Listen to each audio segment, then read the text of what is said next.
আজকে চলে আসলাম রেডিসনে অফিস থেকে একটি অফিসিয়াল পার্টিতে। তো ঢুকতেই আমরা চোখে পড়লো হচ্ছে এই যে অফিসিয়াল প্রোগ্রামের লোগোটি সিক্সজিং বাংলাদেশ নাইটে। দেন আমরা আসতেই দেখি যে এখানে ভায়োলিন চলতেছে এবং হচ্ছে সব গেস্টরা এসে এসে নিজেদের সিটে হচ্ছে বসতেছে। তো এই ফাঁকে আমরা কিছুটা ঘুরে নিলাম, যেহেতু প্রোগ্রাম এখনো শুরু হয়নি, প্রথমেই কিছু মিউজিক চলতেছিল। তো আমরা যেহেতু একটি অফিসিয়াল নাইটে এসেছি, তো এখানে আমাদের ছিল নিটওয়্যার মেশিনের ওপরে এই প্রোগ্রামটি। তো নিটওয়্যার কিছু ড্রেস হচ্ছে আমরা একে একে দেখে নিচ্ছিলাম, এগুলো সব হচ্ছে নিটওয়্যার দিয়ে তৈরি। তারপর শুরু হয়ে গেল একটি র্যাম্প ফ্যাশন শো। এর মাধ্যমে দেখাচ্ছে যে নিটওয়্যার ডিজাইন বা নিটওয়্যার মেশিনগুলো দিয়ে কি কি ডিজাইনের বা কী কী ড্রেস আমরা তৈরি করতে পারি, সেটা নিয়ে আজকের ফ্যাশন শো ছিল।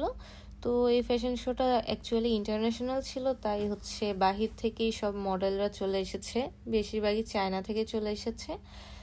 তো হচ্ছে র্যাম্প শো আমরা এনজয় করতেছিলাম। আমরা একদম সামনের সিটেই বসেছিলাম, আমাদের জন্য আলাদা বিউটি কর্তৃক সিট বরাদ্দ ছিল। তো আমরা অফিসিয়াল সবাই চলে এসেছিলাম এখানে, এবং এখানে এই র্যাম্প শোটি এনজয় করতেছিলাম। ওদের র্যাম্প শোগুলো আসলে আমাদের বাংলাদেশের মতো না, ওরা ওদের কালচার ট্রেডিশন এগুলোকে সবচেয়ে বেশি ভ্যালু দেয়, প্রায়োরিটি দেয়, যা আমরা কখনোই দেই না। এই যে ওদের যে ড্রেসের ডিজাইনগুলো দেখতেছেন, এগুলো সবই হচ্ছে নিটওয়্যার ফেব্রিকের তৈরি, এবং তারা তাদের কালচার যেটা আছে সেটাকে কিন্তু প্রত্যেকটা ড্রেসে ফুটিয়ে তুলেছে। তাদের যেই মানে পূর্ব পরিচিত যেই ড্রেসগুলো আছে, যেই ডিজাইনগুলো আছে, নেকগুলো আছে, ওইগুলো কিন্তু তারা ঠিকই ধরে রেখেছে।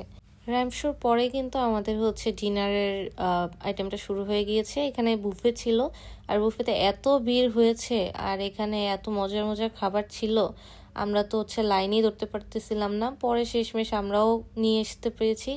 এখানকার খাবারের যা টেস্ট ছিল, সবচেয়ে বেটার ছিল এই মাশরুম স্যুপটা। এটা এত মজার ছিল, মানে একটা 5 স্টার রেস্টুরেন্টে যেমন হয় ঠিক তেমনটাই ছিল, এবং প্রত্যেকটা খাবারের কোয়ালিটি খুবই ভালো ছিল। খাওয়া শেষে আমরা কিছু মডেলদের সাথে কিছুক্ষণ গল্প করে নিয়েছিলাম, ওরা হচ্ছে সবাই বাইরে থেকে এসেছে। এই আজকের প্রোগ্রাম এই পর্যন্তই ছিল, তারপর আমরা বাসায় চলে গেলাম।